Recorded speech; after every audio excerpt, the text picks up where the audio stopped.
Ya, terima kasih Anda masih bersama kami dalam program Majelis Sore, Majelis Kita Semua. Masih bersama dengan Ibu Dr. Anda Haja Naimah. Di sini tentunya juga membahas seputar peran perempuan ya, kemudian juga dalam pemberdayaan ekonomi syariah.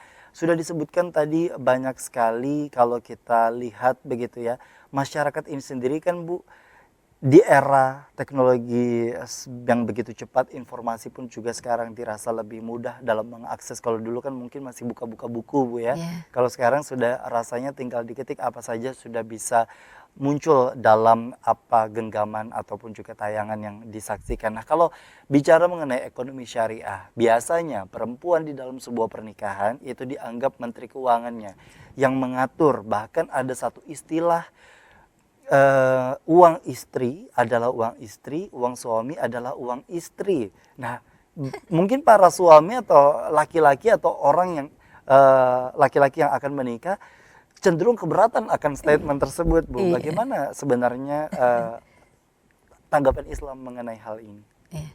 Memang kan tugas penopang nafkah dalam rumah tangga itu adalah suami. Suami. Jadi suamilah yang berkewajiban untuk Ya. memberikan nafkah kepada istri dan anak-anaknya. Tapi tidak menutup kemungkinan tadi kalau memang istri itu punya kualitas untuk mencari nafkah. Nah, ini kan anugerah sebenarnya bagi suami. Jadi istri yang mencari nafkah untuk sebagai tambahan dalam keluarga itu sebenarnya anugerah, tidak perlu dipersoalkan. Nah, jadi kalau uang suami itu kan uang suami, uang istri sebenarnya itu istilah saja ya. Karena kewajiban dari suami memang adalah untuk memberikan nafkah kepada istri dan anaknya. Jadi bukan menguasai si istri. Bukan menguasai. Bukan menguasai, Karena tapi kalau mengatur. laki-laki kita tahu porsinya ketika dia sudah menikah, tanggung jawab ibunya itu masih ada di pundak seorang laki-laki. Apakah itu Betul. benar, Bu? Betul itu.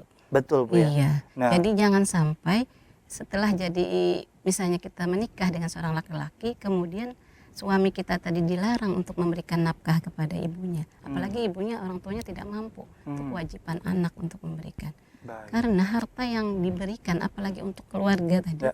itu akan berkahnya luar biasa. Amin. Iya. Baik, itu hal tersebut yang mungkin juga dilupakan bagi mereka yang kemudian juga hari ini menikah begitu ya.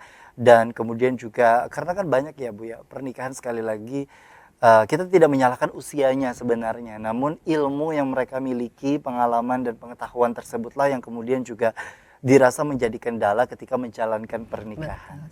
Nah, peran perempuan dalam memberdayakan ekonomi syariah ini sendiri kan Bu, mengatur keuangan adalah keahlian dari perempuan. Itu tadi dengan cara banyak hal, sampai kemudian juga ada negosiasi yang begitu mahir dilakukan oleh perempuan. Kalau laki-laki kan kalau misalkan ditanya harga ya sudah segitulah Bu ya. Kalau perempuan tidak bisa menerima akan hal tersebut. Nah, kemampuan-kemampuan itu apakah memang naluriah terjadi di dalam seorang perempuan atau berdasarkan hal yang kemudian juga dipengaruhi oleh lingkungan sekitar, terutama di Indonesia yang kemudian juga tawar-menawar itu sendiri kan juga bagian dari kita sebenarnya dalam jual beli. Iya. Memang kan dalam Islam itu kalau jual beli ya, karena yang beraktivitas dalam jual beli itu banyak perempuan. Ya. Bahkan yang memproduksi pun di Indonesia itu pemegang UKM itu 60% perempuan. 60%. 60%. Mendominasi ya. Mendominasi kan. Jadi udah melebihi. Iya. Nah itu UKM itu perempuan yang memproduksi kue dan lain sebagainya itu kan Ya. perempuan ya. Jadi banyak perempuan. Jadi perempuan ini memang sangat sangat kuat gitu. Sangat kuat karakternya. Nah, bayangkan perempuan itu bisa mengerjakan beberapa pekerjaan dalam satu waktu. Betul.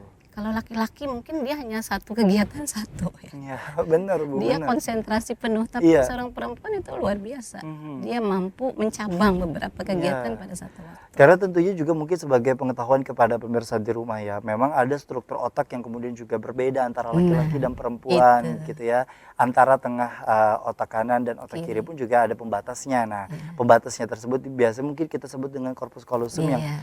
antara kalau laki-laki lebih tipis karena fokusnya lebih tinggi, tapi Iya, cuma satu. satu. Tapi kalau perempuan lebih tebal. Nah, ini yang kemudian juga bisa mengerjakan banyak hal di dalam satu waktu. waktu. Itu keistimewaannya. Luar biasa. Nah, Kalau bicara mengenai hal tersebut, Bu, perempuan artinya di sini juga menjadi penopang untuk keberlangsungan hidup antara keluarga dan lain sebagainya. Penopang di sini dalam artian yang mengatur begitu ya, yang kemudian juga memanajemen dengan baik. Lalu bagaimana dengan mereka yang kemudian juga bekerja, namun di satu sisi mereka juga harus menjalankan kewajibannya, kira-kira misalkan sebagai istri, walaupun dengan menjalankan misalkan muamalah jual beli ya Bu ya, tapi tidak mengenyampingkan akan kewajibannya dari seorang peran perempuan yang tadi kemudian juga disematkan.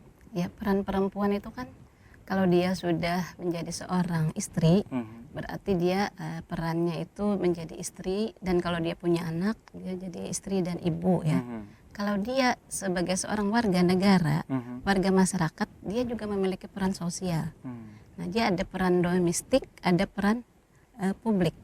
Nah, peran domestik ini dia mengatur kebutuhan rumah tangga tadi. Jadi mengatur, ibu tuh bisa kok bangun misalnya jam 4. Ya. Wah, kan bisa sholat tahajud dulu di sana, baca Quran, kemudian mengatur. Ya, paginya udah siap sarapan untuk keluarga. Nah, setelah itu dia bisa berangkat kerja tadi, mau usaha dan lain sebagainya bisa teratur semua. Bahkan ibu itu meskipun di kantor dia tidak bisa memonitor rumah. Misalnya makan anak, suami sudah tersedia. Jadi no problem lah.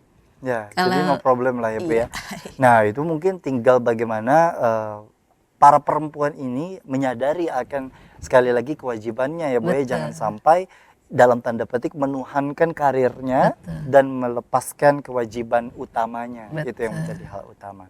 Nah, kalau kita bicara mengenai peran perempuan dalam pemberdayaan ekonomi syariah. Ekonomi syariah ini sendiri kan Bu cukup hal yang kemudian juga terus menerus perlu digaungkan di tengah-tengah masyarakat kita. Banyak orang yang sebenarnya belum tahu apa itu ekonomi syariah gitu ya. Bahkan ekonomi saja karena latar belakang pendidikan pengetahuan yang kemudian juga cukup beragam di tempat kita, mereka belum tahu gitu ya Bu ya, apa proses ekonomi itu sendiri apa. Yang mereka tahu adalah pokoknya kalau orang beli pasti ada orang yang jualan gitu. Kalau ada uang nominalnya berapa itu mungkin lebih cepat dibandingkan dengan istilah ekonomi, apalagi ekonomi syariah. Mungkin boleh Ibu kasih gambaran deh Bu, secara singkat berkaitan dengan ekonomi syariah yang sebenarnya itu adalah seperti apa misalkan. Ini bukan hanya di dalam dunia perbankan, karena banyak sekali orang yang mengotak-ngotakan bahwa ekonomi atau ekonomi syariah konvensional dan ekonomi syariah itu hanya dikotakan dalam dunia perbankan misalkan. Boleh dikasih gambaran kepada kami semua. Terima kasih. Ekonomi itu sebenarnya cabang dari ilmu sosial. Ya, ekonomi. Jadi kan hubungan antara manusia dengan manusia. Nah, secara umum berarti itu apapun masuk ya. Tapi kalau secara khususnya yang namanya ekonomi itu adalah berupa hubungan manusia dengan manusia yang lain, tapi dalam hal kebendaan atau harta kekayaan. Jadi yang kaitannya dengan harta kekayaan, barang, konsumsi, produksi, transaksi, ya termasuk tadi perbankan dan apapun yang kita lakukan. Nah, ada wakaf kan? Wakaf itu sebenarnya tidak ada nilai komersil, tapi di sana ada harta yang diwakafkan. Zakat, sedekah, itu semuanya masuk dalam komponen pembahasan dalam ekonomi. Iya, ekonomi syariah. Ekonomi syariah yang mungkin juga perlu dipelajari ya, nggak mesti harus kuliah ekonomi syariah juga harus untuk belajar ekonomi syariah itu sendiri ya Bu ya. Nah, banyak dari kita juga berpendapat bahwa yang namanya wanita lebih baik di rumah saja. Walaupun mengatur keuangan rasanya juga lebih tepat kalau misalkan di rumah Bu. Nah, bicara mengenai peran wanita di sini, apakah memang peran wanita itu sendiri saat ini di masa modernitas saat ini itu juga begitu diperlukan di tengah-tengah mensosialisasikan ekonomi syariah ini sendiri Bu? Menurut saya itu sangat diperlukan sekali. Karena ibu ini kan diberi kelebihan juga, banyak ngomong ya. Jadi dia punya kosakata yang banyak. Itu ya. Kalau dalam komunikasi Bu, batas normalnya seorang pria itu maksimal 9.000 kata per hari. Kalau laki-laki, kalau perempuan 20.000. Jauh ya. 2 kali lipat lebih malah. Nah, dari itu kan salah satu faktor Ya. yang bisa membuat perempuan itu bisa memberdayakan tadi ekonomi syariah di pasar misalnya. Kalau saya ke pasar sering nanya kepada ibu-ibu yang jualan, ibu belinya seperti apa, jualnya? Oh, itu kan asik ngobrol. Iya. Biasanya sambil beli atau nunggu orang membersihkan ikan, Iya. kita sambil edukasi. Nah, termasuk juga biasanya plastik kan.